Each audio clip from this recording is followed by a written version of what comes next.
καθόλου δεν μ' άρεσε. Οι Τούρκοι προκαλούν στο Αιγαίο, διότι είχαμε υπερπτήση τουρκικού ντρόουν πάνω από το Φαρμακονήσι. Είναι η πρώτη υπερπτήση μετά, διορθώστε με καλά, μετά από 41 μήνες. Και η υπερπτήση αυτή έγινε Φαρμακονήσι, συνδυάστε το, Αγαθονήσι Μητσοτάκης, που τους ενοχλεί. Τους ενοχλεί που πήγε ο Μητσοτάκης στο Αγαθονήσι, λέει δεν γίνεται και πρέπει να αποστρατικοποιηθεί. Και πώς απάντησαν? Με υπερπτήσεις στο Φαρμακονήσι. Και θέλω την απάντησή σας. Πρώτα απ' όλα να γνωρίζετε, όσο γνωρίζουν και οι πολίτες, ότι δεν μένει καμία πρόκληση αναπάντητη. Η κυβέρνηση πάντοτε με τον προσωπικό τρόπο αντιδρά και απαντά όπως πρέπει. Δηλαδή. Τώρα, τι το κάνουν οι Τούρκοι αυτό, είναι προφανές ότι ενοχλήθηκαν από μία σειρά πολιτικών. Ξεκινήσαμε, σας θυμίζω, με τον θαλάσσιο χωροταξικό σχεδιασμό. Δεν τους άρεσε των Τούρκων. Παρ' όλα αυτά, εμείς ορθώς τον κάναμε, διότι έχουμε αποτυπώσει ευρωπαϊκά έγγραφα τα απότατα όρια της γενετικής μας υφαλοκρηπίδας. Αρέσει στην Τουρκία αυτό? Η απάντηση είναι όχι. Αλλά το διεθνές δίκαιο αυτό ορίζει και εμείς πολύ σωστά αυτό ακολουθούμε. Ενοχλήθηκαν από τα εθνικά θαλάσσια πάρκα που χαράχθηκαν στο Αιγαίο από το Υπουργείο Περιβάλλοντος. Επίσης, μια πολύ σοβαρή πολιτική περιβαλλοντική, η οποία είναι και ευρωπαϊκή, δεν άρεσε ούτε αυτό στην Άγκυρα. Κερασάκι στην τούρτα για τη δική του λογική ήταν οι επισκέψεις στα νησιά, με αποκορύφωμα την έλευση του Πρωθυπουργού στο Αγαθονήσι και στα Δωδεκάνησα πριν από μερικές ημέρες.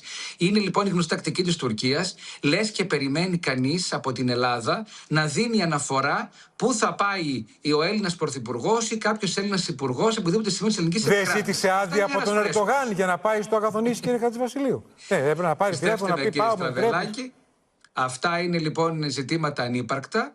Δεν πρόκειται ποτέ να ζητήσει οποιοδήποτε άδεια, να συζητήσει με τρίτη χώρα ποιος Έλληνας πολιτικός, ποιος αξιωματούχος ελληνικής δημοκρατίας θα επισκεφθεί σπιθαμή ελληνικής γης. Το ξέρουν πάρα πολύ καλά αυτό, γι' αυτό και αντιδρούν. Επομένως, θεωρώ ότι τα θέματα αυτά είναι πολύ απλά ανύπαρκτα. Κάθε φορά που η Τουρκία επιθυμεί να σηκώνει τους τόνους για τους λόγους που αντιλαμβάνεστε, εμείς απαντάμε. Και μην ξεχνάτε, και η Τουρκία αυτή τη στιγμή έχει σημαντικές εξέλιξεις μέσα.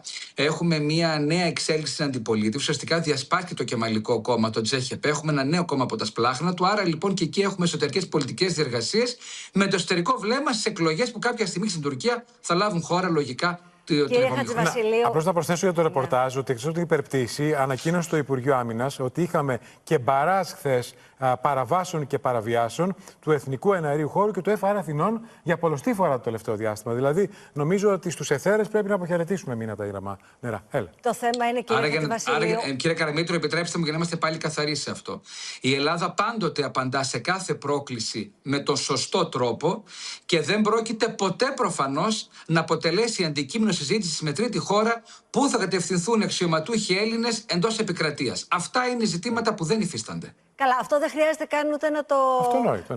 Τα αυτονόητα δεν χρειάζεται να τα αναφέρουμε. Αλλά εμένα με ενδιαφέρει να μάθω, κύριε Χατζηβασιλείου, αν το επόμενο διάστημα η Τουρκία θα ανεβάσει ένα κλικ τους τόνους. Δηλαδή, υπερπτήσεις, διάφορες δηλώσεις. Σε αυτά είμαστε συνηθισμένα. Θα πρέπει όμως να προετοιμαζόμαστε ότι για άλλους λόγους, ακόμα και για αυτούς που αναφέρετε πριν από λίγο, η Τουρκία θα το τσιμπήσει ίσως λίγο το επόμενο διάστημα. Και εμείς θα κάνουμε μετά. Πρώτα απ' όλα, μην ξεχνάτε ότι αυτή τη στιγμή έχουμε ένα νέο δεδομένο στην εξίσωση. Ένα γεγονός το οποίο έχει αρχίσει να μπαίνει στο τραπέζι. Αναφέρομαι στο Κυπριακό. Δεν θεωρώ ότι όλα αυτά τα θέματα είναι μεταξύ τους ασύνδετα. Ξεκινάει μια ενδιαφέρουσα κινητικότητα στο Κυπριακό. Θα συμφωνήσετε, νομίζω και εσείς, ότι έχουμε μια κινητικότητα η οποία είναι θετική. Δεν την είχαμε το προηγούμενο διάστημα. Άρα λοιπόν και η Τουρκία πολύ πιθανόν να συνδέσει οποιασδήποτε κινήσεις της στην Ανατολική Μεσόγειο με τις εξελίξεις στο Κυπριακό πρόβλημα. Να πούμε λοιπόν ότι έχουμε σημαντικές εξελίξεις στη Μεγαλόνισσο. Είναι σε σωστή κατεύθυνση η προοπτική για μια πενταμερή διάσκεψη για το Κυπριακό. Γνωρίζετε πάρα πολύ καλά ότι η Ελλάδα στέκεται σταθερά στο πλευρό του κυπριακού ελληνισμού, χωρίς εκπτώσεις. Πάντοτε είμαστε στο πλευρό των αδερφών μας και αγωνιζόμαστε μαζί τους για μια λύση ένωσης. Πρέπει το νησί να επανενωθεί. Κύριε Χατζηβασιλείου, όμως επιτρέψτε μου, το έλεγα και χθες τον κύριο Βαλινάκη. Εμένα με κουράζει αυτό. Διότι όπως τα λέτε είναι, βαρέθηκα, πήγαινα στο δημοτικό και τα άκουγα και τα ακούω ακόμα από τον Αττήλα από το 1974.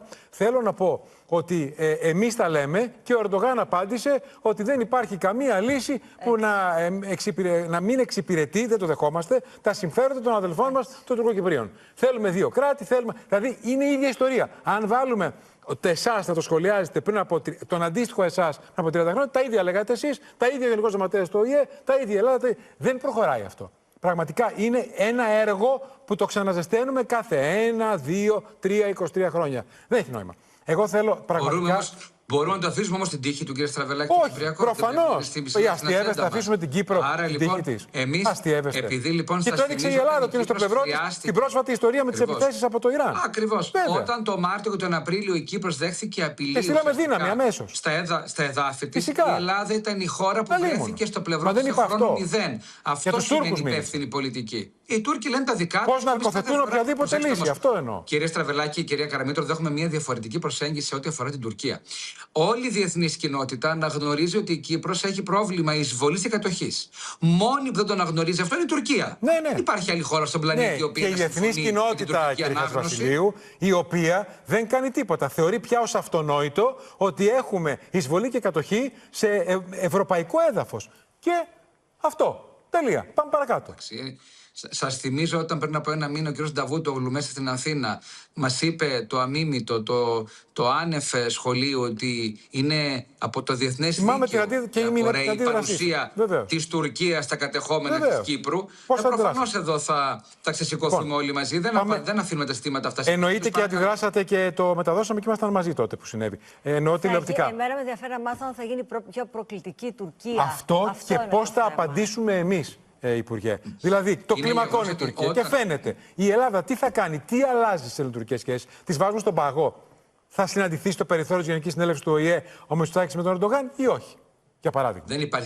Δεν υπάρχει για την ώρα αυτή κάποια πληροφορία για μια συνάντηση στο περιθώριο. Άλλωστε είναι και νωρίς ακόμα, θα φανεί. Αλλά να σας πω το εξής. Αν εμείς ακολουθούμε μια πολιτική διπλής προσέγγισης, από τη μία διατηρούμε τη διαδικασία επαναπροσέγγισης με την Άγκυρα, ότι θεωρούμε ότι παρά τη διαφορά μας και τις δυσκολίες μας πρέπει να μιλάμε ακόμη τις πιο δύσκολες στιγμές, αυτό θα πει η υπεύθυνη πολιτική και αυτήν εφαρμόζει ο Γιώργος Γεραπετρίτης απαρέγκλιτα και πολύ σωστά το τελευταίο διάστημα. Και από την άλλη, δεν αφήνουμε την Τουρκία ούτε να λονίζει, ούτε να διεκδικεί, ούτε να κάνει διάφορα ενοχλητικά ζητήματα, γιατί πάρα πολύ απλά παίρνει τη δέουσα απάντηση. Και εδώ έχουμε, σας λέω τώρα, ένα ακόμα καινούριο πρόβλημα. Η Τουρκία αυτή τη στιγμή, πέρα από τις ιστορικές διεργασίες, που κάθε φορά που έχει ιστορικές διεργασίες συχνά ανεβάζει τους τόνους, γιατί αυτό, ξέρετε, βοηθά το εσωτερικό ακροατήριο με ένα αφήγημα ότι δήθεν η Τουρκία απειλείται από ένα σύνδρομο περικύκλωσης. Ότι δήθεν διάφορες χώρες στην περιοχή θέλουν να την περικυκλώσουν, να την ποδηγετήσουν, με πρώτο και καλύτερο το Ισραήλ,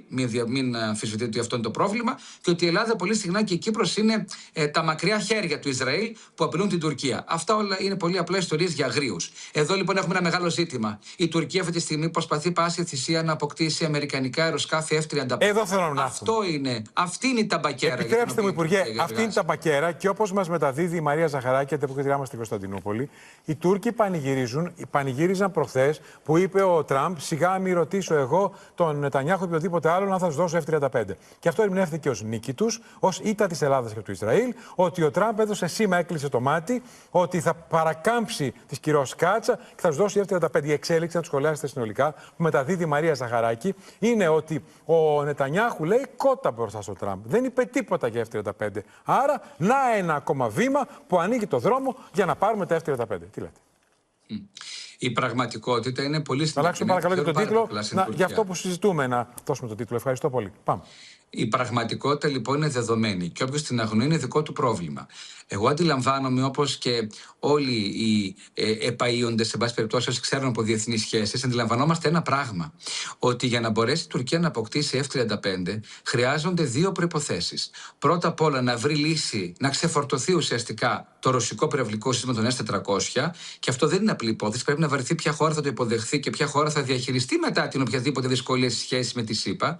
Και δεύτερον, να αλλάξει το νομικό πλαίσιο στις ΗΠΑ. Έχουμε τις κυρώσεις του νόμου Κάτσα και το νόμο του αμυντικού προπολογισμού, δηλαδή το νόμο του Πενταγώνου. Αν δεν εκπληρωθούν αυτές οι δύο προϋποθέσεις, δεν βλέπω την Τουρκία να μπορεί να αποκτήσει αμερικανικά αεροσκάφη F-35, διότι αυτό ορίζει το νομικό πλαίσιο. Από εκεί και πέρα λοιπόν οι Τούρκοι ξέρουν ότι αν δεν λυθούν τα ζητήματα αυτά, θα συνεχίσουν να βρίσκονται στην ίδια διαδικασία. Ταυτόχρονα να σας θυμίσω, γιατί πάλι ήμασταν μαζί στη φιλόξενη εκπομπή σας, όταν είχε πάει το φθινόπωρο ο Τούρκος πρόεδρος στον Αμερικανό ομόλογό του, πολλοί στην Ελλάδα βιάστηκαν να πούν ότι φεύγει από το Λευκό και τα παίρνει όλα. Θυμόσαστε τότε, πήρε F-35? Όχι. Πήρε άλλα αεροσκάφη? Όχι. Άρα λοιπόν παίρνει όμως δημόσια πολλά εγκόμια. Το να λέει κάθε δεύτερη εβδομάδα ο Τραμπ τι καλή που είναι η Τουρκία, τι καλός είναι ο φίλος μου Ερντογάν και σιγά μη ρωτήσω. Δεν λέει τα ίδια για την Ελλάδα και το Μητσοτάκη. Συμφωνώ ότι επί της ουσίας εμείς έχουμε τα αεροπλάνα και εκείνοι είναι όλο λόγια. Αλλά εγώ θα ήθελα και ένα καλό λόγο. Δηλαδή δεν μ' αρέσει αυτό το ανισομερές κάθε δεύτερη εβδομάδα ο αγαπητός ο φίλος ο Ερντογάν, που ο φίλος ο Ερντογάν έχει φυλακή τη μισή αντιπολίτευση, που ο φίλος ο Ερντογάν του φίλου του Τραμπ μας απειλεί με πόλεμο, που ο φίλος Ερντογάν έχει εισβάλει και κατέχει το 1 τρίτο της Κύπρου. Ο φίλος Ερντογάν. Τελεία. Να σας θυμίσω λοιπόν ότι το εξής. Όταν χρειάστηκε να ανασχεδιαστεί ο ενεργειακός χάρτης της Ευρώπης, ποια χώρα είναι αυτή η οποία παίζει πρωταγωνιστικό ρόλο? Η Ελλάδα. Ποια χώρα το αναγνώρισε πρώτη και συνεργάστηκε μαζί μας για να γίνει αυτό πραγματικότητα? Οι Ηνωμένες Πολιτείες. Αν δείτε λοιπόν σήμερα σε επίπεδο συμφερόντων, η σύμπτωση συμφερόντων μεταξύ Ελλάδας και ΗΠΑ είναι ενδεχομένως η καλύτερη σύγχρονη ιστορία μας. Προχωρούμε χέρι-χέρι για την ενεργειακή ασφάλεια της Ευρώπης. Αυτό είναι το αποτέλεσμα το οποίο έχουμε αυτή τη στιγμή στο πεδίο. Και ταυτόχρονα, κυρία Καραμήτρο, μιλάμε για μια χώρα, την Ελλάδα, η οποία τα τελευταία 7 χρόνια έχει ανεβεί πίστα στην αμυντική της πολιτική και θωράκιση. Έχουμε Μπελαρά, έχουμε Ραφάλ και πάμε στο F-35. Και η Τουρκία αγωνίζεται να αποκτήσει αυτά που για μας είναι δεδομένα σήμερα. Δεν είναι μια μεγάλη διαφορά αυτή? Μαζί σας, αλλά θέλω να σας θυμίσω ότι κάποτε φιλοξενούσαμε στα σπίτια μας προέδρους των ΗΠΑ. Κάτι τολμαδάκια θυμάμαι. Ναι. Θέλω να πω δηλαδή ότι λέγανε και για μας μια καλή κουβέντα. Ακούστε, προτιμώ να έχουμε αποτελέσματα στο πεδίο και πολιτικές που δείχνουν πόσο κοντά είναι η στρατηγική σχέση Ελλάδας και ΗΠΑ, παρά να περιοριζόμαστε μόνο σε τραπέζια, γεύμα, δείπνα και αγκαλιές και φιλιά. Όλα χρειάζονται, αλλά να μείνουμε στην ουσία. Και η ουσία σήμερα είναι ξεκάθαρη. Η Ελλάδα αποτελεί στρατηγικό εταίρο των ΗΠΑ και έναν πολύ ισχυρό σύμμαχο στην περιοχή. Θυμίζω το είπατε και νωρίτερα. Όταν απειλήθηκε η Κυπριακή Δημοκρατία αλλά και η Βουλγαρία, χρειάστηκε κάλυψη για την ασφάλειά της, ουσιαστικά αεροπορική κάλυψη και πυραυλική κάλυψη. Ποια ήταν η χώρα η οποία είχε τη δυνατότητα και την ετοιμότητα να το παράσχει? Η Ελλάδα.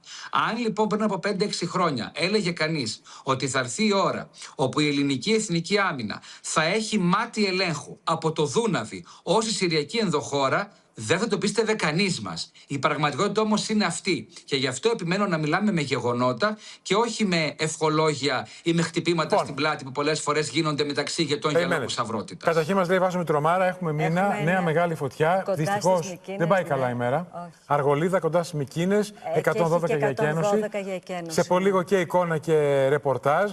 Τώρα, μένοντας στο θέμα, θέλω να παρακαλέσω την Εύη, στο κοντρόλ της συνοθέτηδά μας, να δούμε τη δήλωση Haber Global.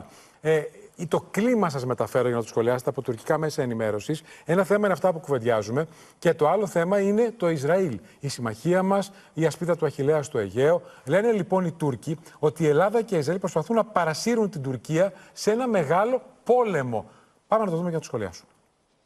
Türkiye, yani Yunanistan ve İsrail son dönemde o S-400'ler, yani Fethullahçı terör örgütünün darbe girişimiyle zaten açılan bir süreç bu. Sonrasında S-400 hamlesini yaptığı için fırsat bulundu. Yani Türkiye'nin hava gücü konusunda kendi uçağını yapıncaya kadar bir boşluk oluşturulabilecek, ne kadar tutarsak kârdır dedi. Bunu İsrail'de, Yunanistan'da söyledi. Şimdi bunun çözülmesi tabii Türkiye'nin durdurulamayacağı manasına geliyor. 10 yıl içinde büyük bir savaşa Türkiye'yi çekip tüketmek ve bunu da işte hava savunmasında zaaf, işte kendilerine göre varken bunu yapmaya çalışıyorlar.